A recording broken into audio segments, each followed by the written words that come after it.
Hello चले एलाम आरेकटा recipe निये। आज के आमी सुजिर कालाकान बानिये देखाबो। सुजी निलाम, एखाने निलाम खोया 250, सुजी नेब 1 कप और खोयाटाके भालो करे स्मैश करे नेब।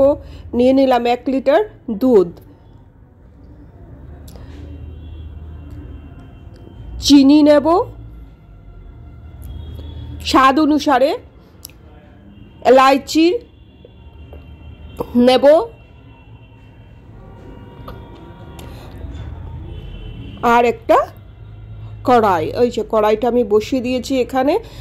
এখানে আমি খোয়াটাকে ভালো করে স্ম্যাশ করে নিয়েছি। এখানের মধ্যে আমি দুধ 1 লিটার দুধ বসিয়ে তার মধ্যে একটু দিয়ে দিয়েছিলাম এলাচি আর চিনি দিয়ে এটাকে প্রথমে আমি ভালো করে মিক্স করে নেব। চিনিও 250 নেব, খোয়া আমি 250 নিয়েছি, চিনিও 250 নেব। এই যে দিয়ে তারপরে এটাকে আমি মিক্স করে নেব। ভালো করে নেড়ে চেড়ে জাল দিতে হবে, অনবরত নাড়াতে হবে কারণ চিনিটা যাতে নিচে লেগে না যায়। দুধটা আমার ফুটে গেছে। এই মুহূর্তে আমি দিয়ে দেব খোয়াটাকে। এখানে সমস্ত খোয়াটাকে এই যে দিয়ে দিলাম এখানে, দিয়ে আবারও ভালো করে একটু নেড়ে ছেড়ে দেব। দুধের সাথে খোয়াটা একদমই মিক্স হয়ে যাবে।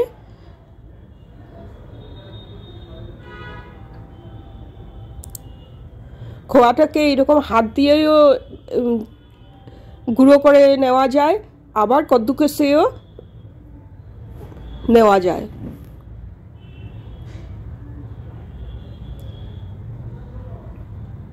অনবরত নাড়তে হবে যাতে করে খোয়াটার কোনো লাম্পস না থাকে।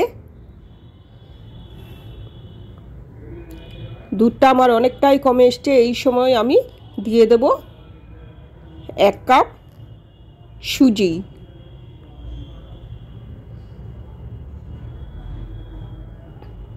অনবরত নাড়তে হবে যাতে কোনো লাম্পস না থাকে।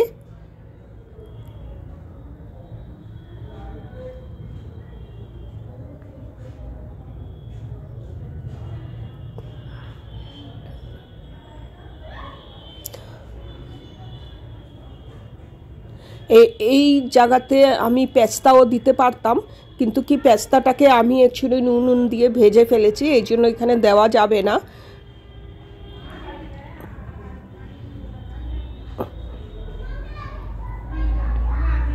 এই যে আস্তে আস্তে সুজিটাও ফুলে উঠছে, দুধের কোয়ান্টিটিও কমে যাচ্ছে, কিন্তু এখনো লাম্পস আছে, কাজে খুব ভালো করে নেড়ে চেড়ে দিতে হবে আর একদম লো ফ্লেমে করতে হবে। তো এই যে আমার দুধ পুরোপুরি শুকিয়ে এসছে, তো আর একটু নেড়ে ছেড়ে নেব।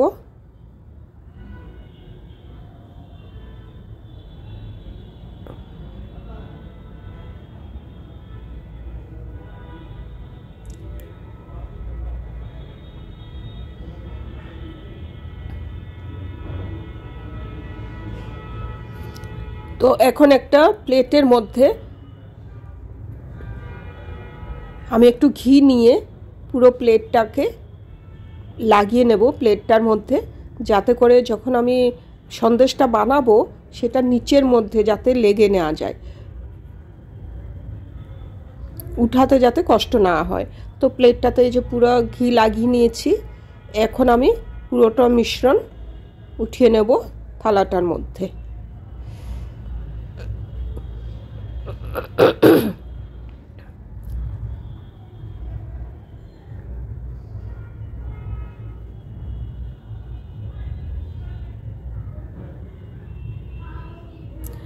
আমি খোয়াটা অনেক বেশি দিয়েছি বলে কালারটা এরকম হয়েছে।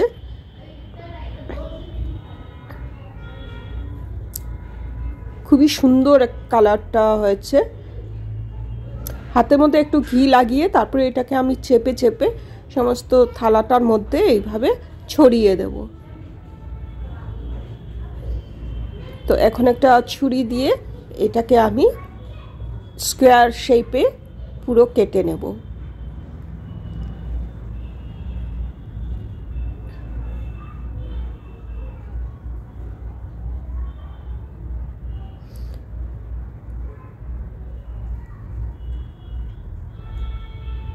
খেতে খুবই সুস্বাদু হয় সুজির কালাকাঁদ। আপনারাও ঘরে এইভাবে আমার দেখানো মতে যদি করতে পারেন আর খেয়ে দেখেন, খুবই ভালো লাগবে। একদম দোকানের মতোই স্বাদটা আসে। এই যে আমি কেটে নিলাম সবগুলোকে, একটা তুলে দেখাচ্ছি। তবে হ্যাঁ, পাস্তা একটু গুঁড়ো করে এর উপরে ছড়িয়ে দিতে ভুলবেন না। আমি পাস্তাটাকে দোকান থেকে এনে তারপরে আমি ছড়িয়ে দেব। তো এই মুহূর্তে যেহেতু আমি বানিয়ে নিয়েছি, এই যে আমি দেখাচ্ছি, এই যে দেখতেই পাচ্ছেন কত সুন্দর হয়েছে।